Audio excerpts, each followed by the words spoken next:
பிதா குமாரன் பரிசுத்தாவின் நாமத்தில் உங்கள் யாவரையும் நான் வாழ்த்துகின்றேன். இந்த நாளிலும் கூட உங்கள் யாவரையும் சந்திப்பதிலே மிகுந்த மகிழ்ச்சி. எனக்கு அருமையானவர்களே, ஆண்டவராய் இயேசு கிறிஸ்து உங்கள் ஒவ்வொருவரையும் நேசிக்கிறார். தம்முடைய வல்லமையான கரத்தினால் உங்களை தொட்டு சுகமாக்க விரும்புகின்றார். எப்படிப்பட்ட ஒரு வியாதியாக இருந்தாலும் இயேசு கிறிஸ்துவின் நாமத்தில் நாம் ஜெபிக்கும் பொழுது பலத்த அற்புதங்கள் நடக்கும். இந்த நாட்களிலே ஆண்டவராகிய இயேசு கிறிஸ்து என்னை கொண்டும் பலத்த அற்புதங்களை செய்து வருகிறார். இன்றைக்கு நீங்கள் விசுவாசித்தால் தேவனுடைய மகிமையை காண்பீர்கள். உங்கள் சரீரத்திலே ஒரு மாற்றம் வரும். உங்கள் ஆவி ஆத்மாவிலே ஒரு மிகப்பெரிய ஒரு மாற்றம் வரும். இயேசு கிறிஸ்து உங்கள் ஒவ்வொருவரோடும் கூட பேசுவாராக. உங்களுடைய பிரயோஜனத்திற்கென்று நான் ஒரு வசனத்தை வாசிக்கின்றேன். என்னோடு கூட சேர்ந்து இந்த வார்த்தையை தியானியுங்கள். ஆண்டவராய் இயேசு கிறிஸ்து இன்றைக்கு உங்கள் வாழ்க்கையிலே மிகப்பெரிய ஒரு விடுதலை கொண்டு வருவார். கொலோசியர் 3ஆம் அதிகாரம் 15ஆம் வசனம் என்ன சொல்லுகிறது? தேவ சமாதானம் உங்கள் இருதயங்களில் ஆழக்கடவது. இதற்கென்றே நீங்கள் ஒரே சரீரமாக அழைக்கப்பட்டீர்கள், நன்றி அறிதல் உள்ளவர்களாயும் இருங்கள் என்று சொல்லி இங்கே நாம் வாசிக்கின்றோம். பாடி ஆஃப் கிரைஸ்ட் என்று சொல்லுவார். சபையானது, சபை என்றால் நாம் எல்லாருமாய் சேர்ந்து ஒருமனப்பட்டு ஆராதிக்கிற இடம், தேவனாகிய கர்த்தரை தேடுகிற இடம், வார்த்தைகளை கேட்டு யுத்தத்திற்கென்று ஆண்டவர் நமக்கு பயிற்சி கொடுக்கிற இடம். எனக்கு அருமையானவர்களே, தேவ ஆலயம் என்பது சபையார் கூடி வந்து ஆண்டவரை தொழுது கொள்வது மட்டுமல்ல, சத்திய வார்த்தைகளை தியானித்து இந்த உலகத்திலே சாத்தானுக்கு விரோதமாக நம்ம எப்படியெல்லாம் யுத்தம் பண்ணணும் அப்படின்னு சொல்லி கற்றுக்கொள்ளுகிற ஒரு இடம். அதே போல் நம்முடைய சரீர நோய்களை ஆண்டவர் சுகமாக்குகின்ற ஒரு இடம். அநேகருடைய பாவ அழுக்குகள், தேவனுக்கு விரோதமான பகை, யுத்தம் முடிவடைகிற ஒரு இடம். பாவிகள் மனம் திரும்புகிற ஒரு ஸ்தலம். எனவே இந்த இடத்தில் நாம் என்ன பார்க்கின்றோம்? தேவ சமாதானம் உங்கள் இருதயத்தை ஆழக்கடவது. இதற்கென்றே நீங்கள் ஒரே சரீரமாக அழைக்கப்பட்டிருக்கிறீர்கள். கிறிஸ்து சபைக்கு அஸ்திபாரமாக இருக்கிறார்.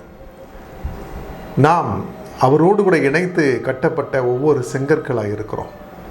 பிதாவாகிய தேவன் கூரையாக இருந்து பரிசுத்த ஆவியானவர் அந்த ஆலயத்தில் அவர் வாசம் செய்து, நம்முடைய இருதயம் என்கிற ஆலயம் மட்டுமல்ல, தேவ ஆலயத்திலேயும் அவர் வல்லமையாய் கிரியை செய்து நம்மை பரலோகத்தை நோக்கி அழைத்து செல்லுகிற ஒரு இடம். எனவே தான் அந்த இடத்துல தேவ சமாதானம் இருக்கும். எனவே தான் அந்த இடத்துல சமாதான பிரபு இருக்கிறதுனால அவர் தருகின்ற மெய்யான தேவ சமாதானம் நம்முடைய உள்ளங்களை எல்லாம் ஆளுகை செய்யும். எனவே தான் ஆலயத்துக்கு சென்று வந்தால் ஒரு மிகப்பெரிய ஒரு ஆசீர்வாதத்தை பெற்று வந்தது போல நாம் உணர்கிறோம். எதற்கு ஞாயிற்றுக்கிழமையில் ஆலயத்துக்கு போகணும்?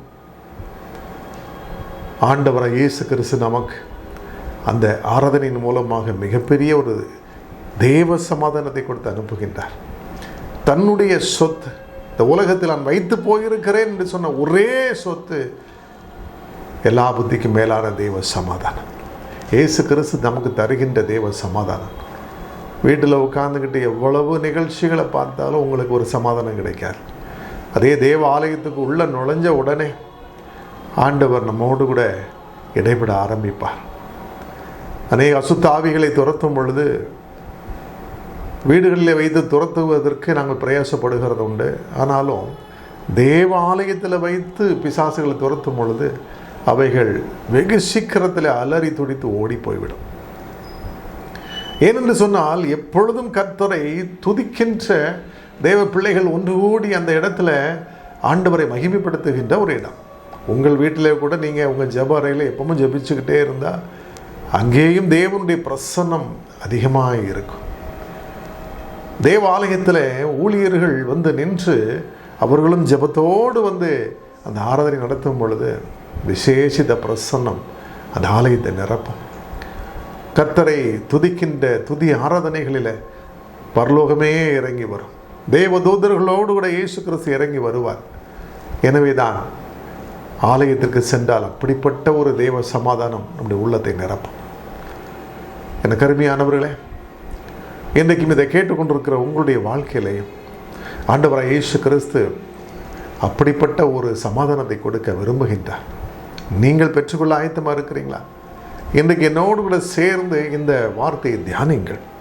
கொலோசியர் 3ஆம் அதிகாரம் 1, 2, 3 நாம் வாசிக்கும் பொழுது அங்கே என்ன நாம் கற்றுக்கொள்ளுகிறோம் பாருங்க. நீங்கள் கிறிஸ்துவுடனே கூட எழுந்தது உண்டானால் கிறிஸ்து தேவனுடைய வலது பார்শ্বத்தில் வீற்றிருக்கும் இடத்தில் உள்ள மேலானவைகளை தேடுங்கள், பூமியில் உள்ளவைகளை அல்ல, மேலானவைகளையே நாடுங்கள். ஏனென்றால் நீங்கள் மரித்தீர்கள், உங்கள் ஜீவன் கிறிஸ்துவுடனே தேவனுக்குள் மறைந்திருக்கிறது. என்ன ஒரு அருமையான வார்த்தை பார்த்தீங்களா? எனக்கு அருமையானவர்களே, ஆண்டவராகிய இயேசு கிறிஸ்து நமக்கு ஜீவனாக இருக்கிறார். பவுல் அப்போஸ்தலன் சொன்னது போல, கிறிஸ்து எனக்கு ஜீவன், சாவு எனக்கு ஆதாயம் என்று சொன்னது போல, கிறிஸ்து நமக்குள் அவர் மறைந்திருக்கிறார். கிறிஸ்துவின் ஜீவன் அது நமக்குள் இருக்கிறதுனால நம்முடைய ஜீவன் கிறிஸ்துவோடு இணைந்திருக்கிறது போல அவர் நம்மை பிதாவோடு கூட அங்கே மறைந்திருக்கும்படி, அவரோடு கூட இணைத்து ஒன்றாயிருக்கும்படி செய்கிறார். அதைத்தான் இந்த அதிகாரம் சொல்லுகிறது. ஏனென்றால் உங்கள் ஜீவன் கிறிஸ்துவுடனே தேவனுக்குள் மறைந்திருக்கிறது. நாம் கிறிஸ்துவுக்குள் மறைந்திருக்கிறோம், கிறிஸ்து தேவனுக்குள் மறைந்திருக்கிறார். இயேசு கிறிஸ்து தான் நம்முடைய தேவன். அவர் நம்மை பிதாவோடு கூட அவர் அங்கே இணைத்து மறைத்து வைக்கிறார். என்ன ஒரு ஆச்சரியம் பாருங்க! கிறிஸ்தவர்களுக்கு தேவன் கொடுக்கின்ற மேலான ஒரு பாக்கியம். எனக்கு அருமையானவர்களே, ஞானஸ்தானத்தின் மூலமாக நாம் பாவத்துக்கு மரித்து இயேசு கிறிஸ்து உயிரோடு எழுந்தது போல நாமும் அவருடைய உயிர் தெழுதலினாலே உயிர்ப்பிக்கப்பட்ட ஜனங்களாக இருக்கின்றோம், உயிர்த்து எழும்பின ஜனங்களாக இருக்கிறோம். அப்படி உயிரடைந்தவர்கள் கிறிஸ்துவின் ஜீவனை உடையவர்களாக இருக்கிறாங்க. வேதம் அப்படித்தான் சொல்லுது.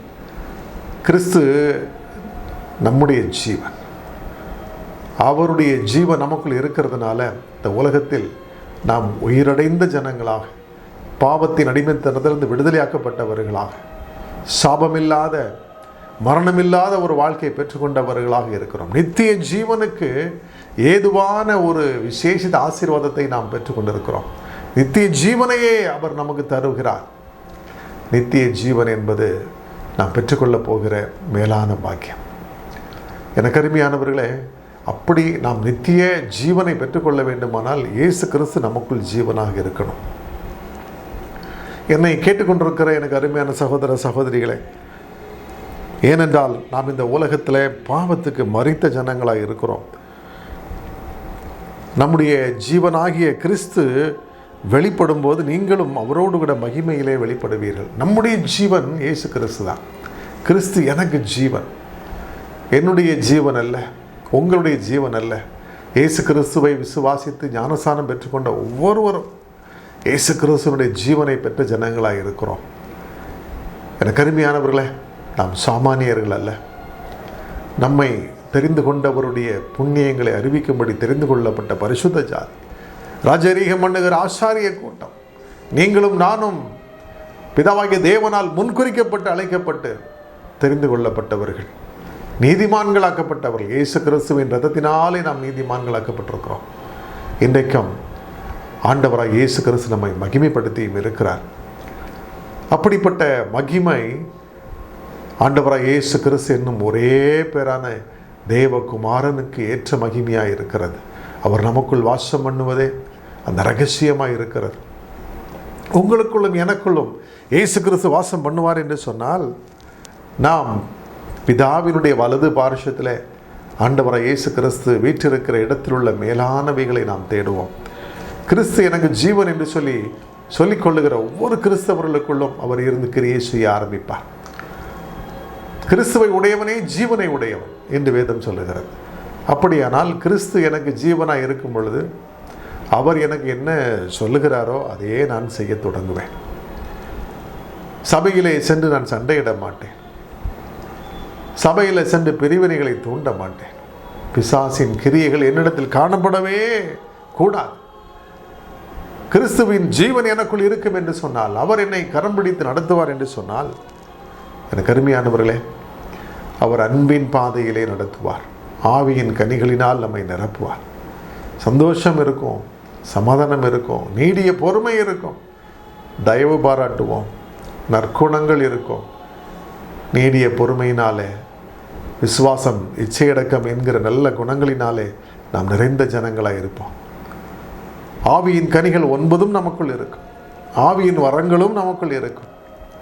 இதை ஆண்டவர் நமக்கு இலவசமாக பரிசாக தருகின்றார்.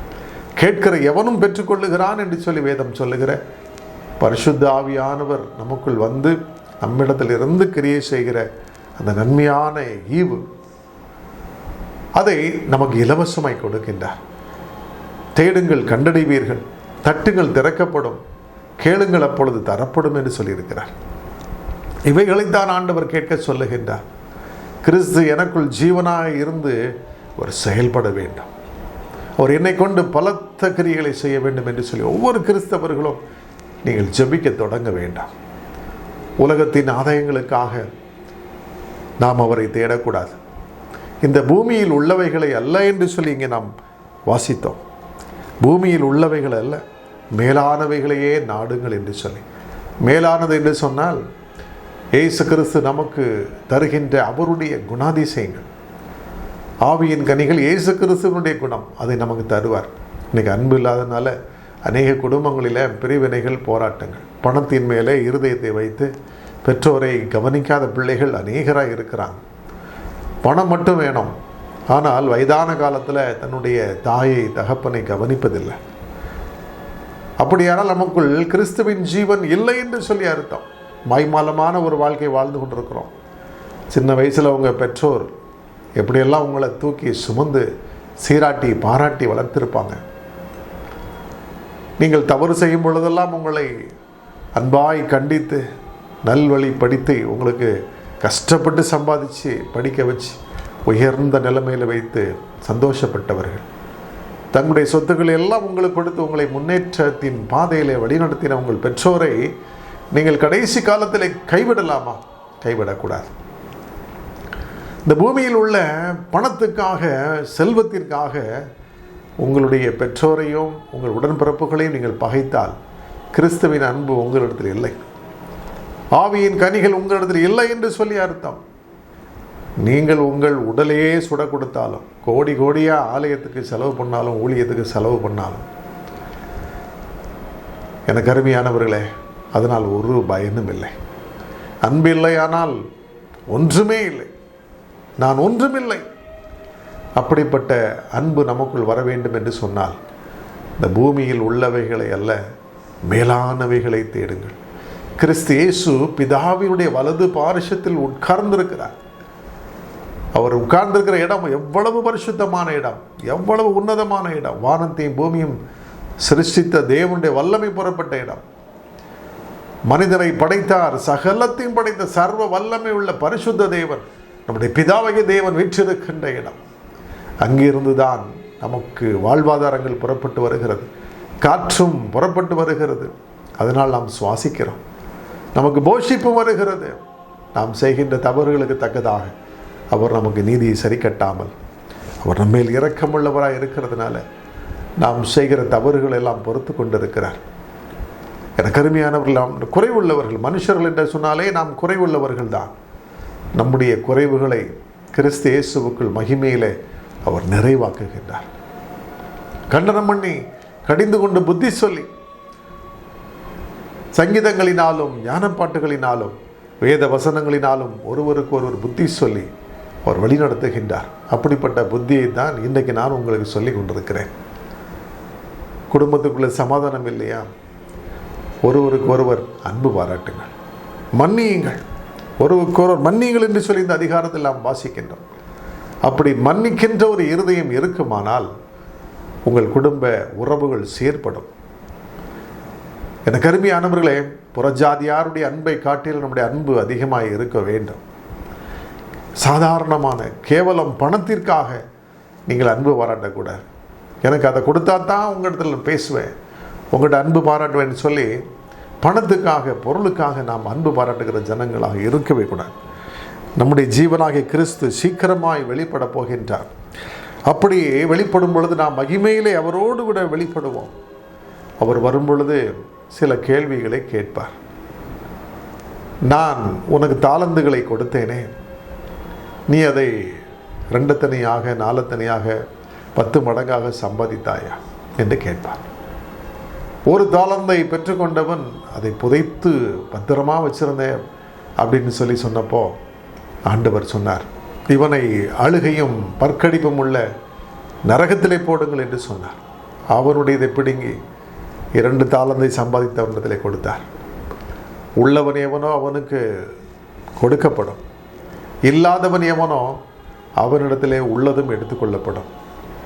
இதனுடைய அர்த்தம் என்ன? நீங்கள் ஆவியின் கனிகளை உடையவர்களாக இருந்து, வரங்களை உடையவர்களாக இருந்து இந்த உலகத்தில் கர்த்தருக்கென்று கிரியை செய்யணும். ஏழைகளை விசாரிக்கணும், இல்லாதவங்களுக்கு இறங்கி கடன் கொடுக்கணும், திராணிக்கு தக்கதாக நன்மை செய்யணும், பசித்தவர்களுக்கு ஆகாரம் கொடுக்கணும், உடை இல்லாதவர்களுக்கு உடையை கொடுக்கணும், வியாதியாக இருந்தால் போய் விசாரிக்கணும், காவலில் இருந்தால் ஜெயிலில் கிடந்தால் அவங்களையும் போய் பார்க்கணும். இப்படி சமூக சேவை செய்ய சொல்லுகின்றார். இதைத்தான் நாம் ஆலயத்திலே கற்றுக்கொள்ளுகின்றோம்.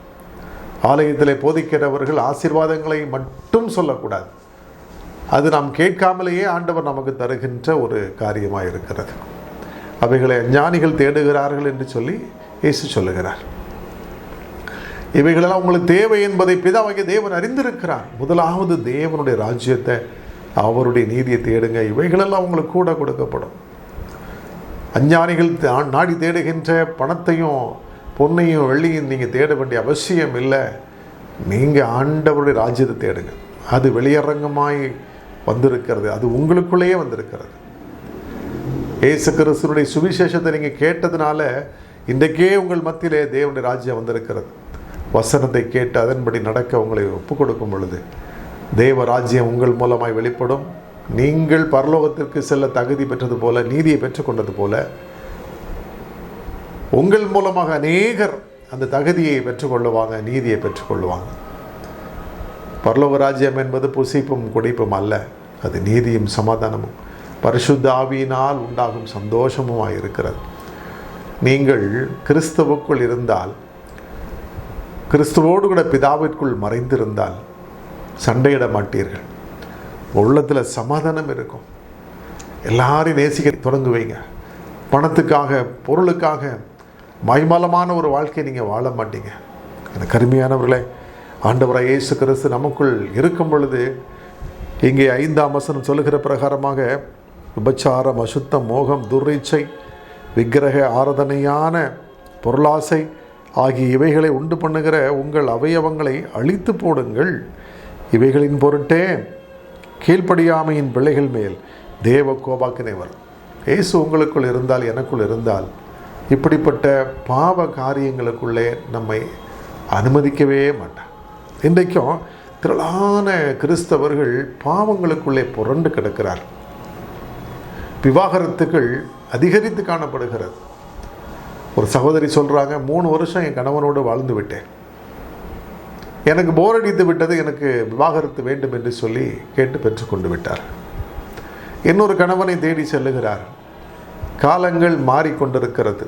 ஐரோப்பிய கலாச்சாரம், அமெரிக்க கலாச்சாரம் இன்றைக்கு இந்தியாவிற்குள்ளும் தமிழ்நாட்டுக்குள்ளே வந்துடுச்சு. என்னை கேட்டுக்கொண்டிருக்கிற எனக்கு அருமையான சகோதர சகோதரிகளை, இப்படிப்பட்ட காரியங்களை செய்கிறவர்கள் நரகத்திற்கு ஏதுவானவர்கள் என்று சொல்லி இங்கே நாம் வாசிக்கின்றோம். கீழ்ப்படியாமையின் பிள்ளைகள் மேல் தேவ கோபாக்கினை வரும். எனவே விபச்சாரம், அசுத்தம், மோகம், துர்ரீச்சை, விக்கிரக ஆராதனையான பொருளாசை நம்மிடத்தில் காணப்படுமானால், பணத்துக்காக பொருளுக்காக அடிச்சுக்கிறீங்களா, தேவ கோபாக்கினை நம்மேல் வரும் என்று வேதம் சொல்லுகிறது. இன்று முதல் மனம் திரும்புங்கள். ஆண்டவரை இயேசு கிறிஸ்து வர காலமாயிற்று. உலகம் முழுவதிலும் யுத்தமயமாக இருக்கிறது. இயற்கை சீற்றங்கள் அதிகரித்து காணப்படுகிறது. பூமி அதிர்ச்சிகள், கொள்ளை நோய்கள், பஞ்சங்கள் பல இடத்திலே வருகிறது. சுவிசேஷம் சோசியல் மீடியா மூலமாக, இன்டர்நெட் மூலமாக, டிவி மூலமாக உலகம் முழுக்க கிட்டத்தட்ட அறிவித்து முடிக்கக்கூடிய ஒரு சூழ்நிலை ஆதிவாசி மக்கள் மத்தியிலே, மலைவாசி மக்கள் மத்தியிலே சொன்னால் போதும். சுவிசேஷம் அறிவிக்கப்பட்டு முடியும் பொழுது இயேசு வருவார். அந்த காலம் சமீபித்து விட்டது. அநேக மிஷினரிகள் எழும்பி உலகமெங்கிலும் இந்தியாவின் அநேக மலை கிராமங்களிலேயும் சென்று சுவிசேஷத்தை அறிவித்துக் கொண்டிருக்கிறார். இந்த காலத்தில் நீங்கள் ஆண்டவருக்காக நிற்கணும். கிறிஸ்துவின் ஜீவன் அது நம்மை நடத்தணும். பரிசுத்த ஆவியானவர் அவர் நமக்குள் இருந்து ஜீவனாயிருந்து நம்மை கரம் பிடித்து நடத்த நம்மை ஒப்புக் கொடுக்கணும். எனக்கு அருமையானவர்களே, வேதம் தெளிவாய் சொல்லுகிறது, ஆண்டவராய் இயேசு கிறிஸ்துவனுடைய அவயவங்களாக நாம் இருக்கின்றோம். நாம் வேறு, இயேசு கிறிஸ்து வேறு அல்ல. ஒன்றாய் இருக்கிறோம், பிதாவிற்குள்ள மறைந்திருக்கிறோம். ஞானஸ்தானத்தின் மூலமாக இப்படிப்பட்ட ஒரு மேலான பாக்கியம் நமக்கு கிடைத்திருக்கிறது. வானத்தையும் பூமியை உண்டாக்கின தேவனோடு கூட நாம் இணைந்திருக்கிறோம். பூமியில் தான் நடமாடி கொண்டிருக்கிறோம். ஆனால் நம்முடைய ஜீவனானது பிதாவுக்குள் மறைந்திருக்கிறது என்று வேதம் சொல்லுகிறது. இயேசு கிறிஸ்து இந்த ஒப்புரவாக்குதலின் ஊழியத்தை தன்னுடைய மரணத்தின் மூலமாய் செய்து முடித்திருக்கிறார். இயேசு கிறிஸ்துவை விசுவாசியுங்கள். ஆண்டவராய் இயேசு கிறிஸ்துவை சொந்த இரட்சகராக ஏற்றுக்கொள்ளுங்கள். இதை இப்பொழுதுதான் நான் கேட்டுக்கொண்டிருக்கிறேன் என்று சொல்லி ஒருவேளை கேட்டுக்கொண்டிருந்தால், புதிதாக கேட்டுக்கொண்டிருந்தால், எனக்கு அருமையானவர்களே, இயேசு கிறிஸ்துவை நம்புங்கள். அவர் உங்களுக்காக எனக்காக ஜீவனை கொடுத்த தேவன். கல்வாரி சிலுவையில் இரத்தம் சிந்தி மரித்தவர். உங்கள் பாவங்களுக்காக, என்னுடைய பாவங்களுக்காக அவர் இரத்தம் முழுவதையும் சிந்தி மரித்தார். இயேசு கிறிஸ்துவின் ரத்தம் சகல பாவங்களை இன்னைக்கு நம்மை சுத்திகரிக்கும். எங்கேயும் ஓட வேண்டியதில்லை. புண்ணிய தலங்களை தேடி ஓட வேண்டியதில்லை. ஆறு உண்டா, கோயில் உண்டா, குளம் உண்டான்னு ஓட வேண்டியதில்லை. நீங்கள் இப்போ இருக்கிற இடத்துல என்னோடு சேர்ந்து ஜெபிக்கும் பொழுது இயேசுவின் ரத்தம் உங்கள் மேல் தெளிக்கப்படும். கர்த்தராகிய இயேசு கிறிஸ்து எனக்காக ஜீவனை கொடுத்தார். அவர் எனக்குள் ஜீவனாக பரிசுத்த ஆவியானவராக வரும்படிக்கு ஜீவனை கொடுத்தார் என்று சொல்லி நீங்கள் விசுவாசித்தார், இன்றைக்கு அவருடைய ஜீவன் உங்களுக்குள் வரும். பரிசுத்த ஆவியானவரே என்னை நிரப்புங்கன்னு சொல்லி கூப்பிட்டா போதும், இயேசு கிறிஸ்து உங்களை தம்முடைய ஜீவனை கொண்டு நிரப்புவார். நீங்கள் பிதாவிற்குள் மறைந்திருப்பீர்கள். பிதாவினுடைய பிரசன்னம் உங்களை நிரப்ப ஆரம்பிக்கும். எனக்கு அருமையானவர்களே, ஆண்டவராய் இயேசு கிறிஸ்து உங்களை ஒவ்வொருவரையும் அப்படிப்பட்ட உன்னதமான ஒரு வாழ்க்கை கொடுத்து ஆசீர்வதித்து உயர்த்த விரும்புகின்றார். என்னோடு கூட சேர்ந்து ஜெபியுங்கள். ஆண்டவராய் இயேசு கிறிஸ்து உங்களை மேன்மைப்படுத்தி ஆசீர்வதிப்பார். நாம் ஜெபிக்கலாம். அன்பின் பரலோக பிதாவே, ஆசீர்வதிக்கப்பட்ட இந்த நாளுக்காக நன்றி செலுத்துகின்றோம். இயேசு மகாராஜா, இந்த நேரத்திலும் என்னோடு கூட சேர்ந்து ஜெபிக்கிற ஒவ்வொரு சகோதர சகோதரிகளுக்கும் மெய்யான தேவ சமாதானத்தை கொடுங்கப்பா. இப்பொழுதும் அவர்கள் மேலே நம்முடைய கரம் வைக்கப்படட்டும். அவர்களுடைய வாழ்க்கையில் ஒரு மனம் காணப்படட்டும். சபையில் ஆனாலும் சரி, குடும்பத்தில் ஆனாலும் சரி, ஒரு மனம் இருக்கட்டும். சகோதர சிநேகம் இருக்கட்டும். ஒருவரோடு ஒருவர் அன்பாக இருக்கட்டும்.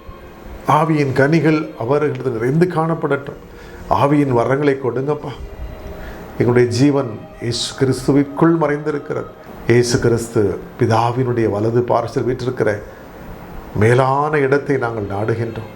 இந்த பூமியில் உள்ளவைகளை அல்ல, உலகத்தில் உள்ள பொண்ணுக்காகவும் பொருளுக்காகவும் பொக்கிஷமாக இருக்கின்ற பரலோக பொக்கிஷமாக இருக்கிற உண்மை நாங்கள் இழக்க மாட்டோம். நீங்கள் சொல்லுகிற பிரகாரம் செய்வோம் என்று அர்ப்பணிக்கிறோம். இயேசு மகாராஜா, அர்ப்பணித்து ஜெபிக்கிற ஒவ்வொரு பிள்ளைகளையும் உடைய ஜீவனால் நிரப்புங்க. பரிசுத்த ஆவியானவரை கொண்டு நிரப்புங்கப்பா. இயேசுவின் ரத்தம் சகல பாவங்களை இன்னைக்கு நம்மை சுத்திகரிக்க வல்லமையுள்ளது என்று சொல்லி நம்புகிறேன். ஒவ்வொருவரையும் உடைய பரிசுத்த ரத்தத்தால் கழுவுங்க. ஒருவேளை பலவீனப்பட்டிருப்பாங்கன்னு சொன்னா இந்த நேரத்தில் அவர்களை தொட்டு சுகமாக்கு. கேன்சர் நோயாக இருக்கலாம். இப்பொழுதே அந்த நோய் சரீரத்தை விட்டு வெளியேறி போகட்டும். பிசாசின் கிரிகள் அழிக்கப்பட்டு போகட்டும். இயேசுவின் நாமத்தில் இப்பொழுதும் வில்லி சூனிய கட்டுகள், மந்திரவாதங்கள் இப்பொழுதே உடைக்கப்பட்டு கட்டுகள் அறுக்கப்படட்டும். பரலோகத்தில் கட்டு அவிழ்க்கப்படட்டும். இயேசு கிறிஸ்துவின் நாமத்தில் என்னோடு சேர்ந்து ஜெபிக்கிற ஒவ்வொரு பிள்ளைகளையும் இப்பொழுதே விடுவீங்க. இயேசுவின் நாமத்தில் ஒரு அற்புத விடுதலை உண்டாகட்டும். கர்த்தரே, ஆவியானவர் எங்கேயோ அங்கே விடுதலையும் உண்டு என்று சொன்ன வார்த்தையின்படி ஒவ்வொருவரையும் விடுவீங்கப்பா. என் பிதாவினுடைய வலது பார்ஷத்தில் என் இயேசுராஜன் உட்கார்ந்திருக்கிறீர். எங்களுக்காய் பரிந்து பேசுகிறவராய் இருக்கிறீர். எங்களுடைய ஜீவன் உம்மோடு மறைந்திருக்கிறது. தேவரீர் பிதாவோடு மறைந்திருக்கிறீர். உன்னதமானவருடைய விடுதலை நாங்கள் பெற்றுக்கொள்ள இப்பொழுது வாஞ்சிக்கிறோம் அப்பா. என் பிதாவிற்கு எங்களுடைய பாடுகள் தெரியும், எங்கள் வேதனைகள் புரியும். நீர் எங்கள் மேல் கண்ணோக்கமாக இருக்கிறீர். இப்பொழுதும் ஒவ்வொரு பிள்ளைகளுடைய கூக்குரலையும் கேளும். சத்தமிட்டு கூப்பிடுகிற ஒவ்வொரு பிள்ளைகளுக்கு விடுதலை தாரும். கடன் பிரச்சனைகளை மாற்றும். எக்ஸாம் எழுதியிருக்கிற பிள்ளைகளுக்கு நல்ல மார்க்குகளை கொடுங்க. நல்ல ஒரு ப்ரொஃபஷனல் கோர்ஸ் எடுத்து படிக்க அவளுக்கு உதவி செய்யுங்க. என்னுடைய நாமத்தில் எதை கேட்டாலும் அதை தருவேன் என்று சொல்லியிருக்கிறேன். இயேசு மகாராஜா ஒரு அற்புதம் செய்து அவர்களை ஆசீர்வதிங்க. இந்த நாளிலும் அப்படியே செய்கிற கிருபைகளுக்காக உமக்கு ஸ்தோத்திரம். அநேகருடைய மரண கட்டுகள் உடைக்கப்படுகிறது. தற்கொலை ஆவிகள் விலகி ஓடுகிறது. இயேசுவின் நாமத்தினாலே அநேகருடைய வாழ்க்கையில என் தேவன் விடுதலை கொடுக்கிறதற்காய் உமக்கு ஸ்தோத்திரம் ஸ்தோத்திரம். எங்களை தாழ்த்தி உம்மை உயர்த்துகிறோம். இயேசுவின் நாமத்தில் ஜெபம் கேளும் நல்ல பிதாவே. ஆமேன் ஆமேன். எனக்கு அருமையானவர்களே, என்னை தொடர்பு கொண்டு ஜெபியுங்கள். நான் உங்களுக்காய் ஜெபிக்க ஆயத்தமாக இருக்கிறேன். இயேசு உங்களை விடுதலையாக்குவார். God bless you.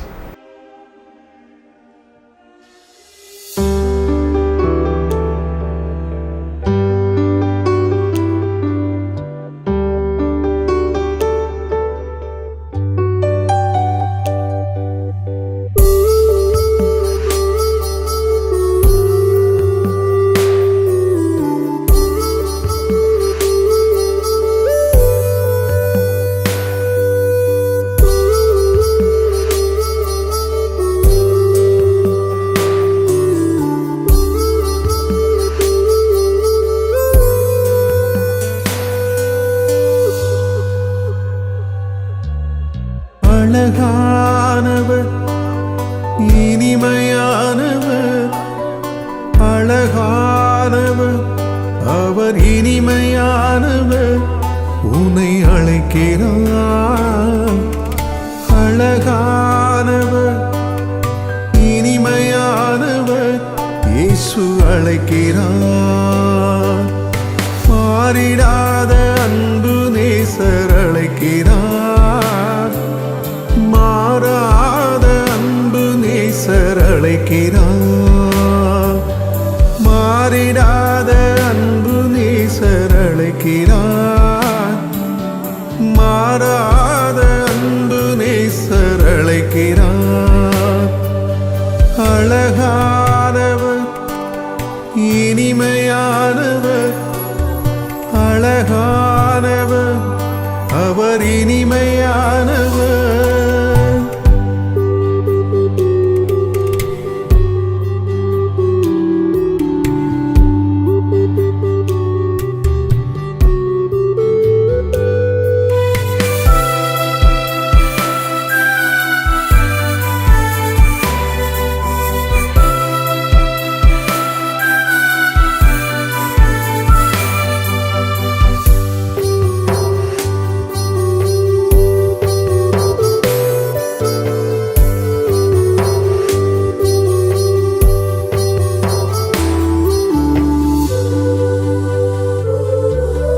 துன்ப நேரத்தில் நீ சோர்ந்து போகையில், துன்ப நேரத்தில் நீ சோர்ந்து போகையில், மன்னித்து காத்து நடத்தினார். உன்னை மறவாமல் காத்து நடத்துவார். துன்ப நேரத்தில் நீ சோர்ந்து போகையில், துன்ப நேரத்தில் நீ சோர்ந்து போகையில், மன்னித்து காத்து நடத்தினார். உன்னை மறவாமல் காத்து நடத்துவார்.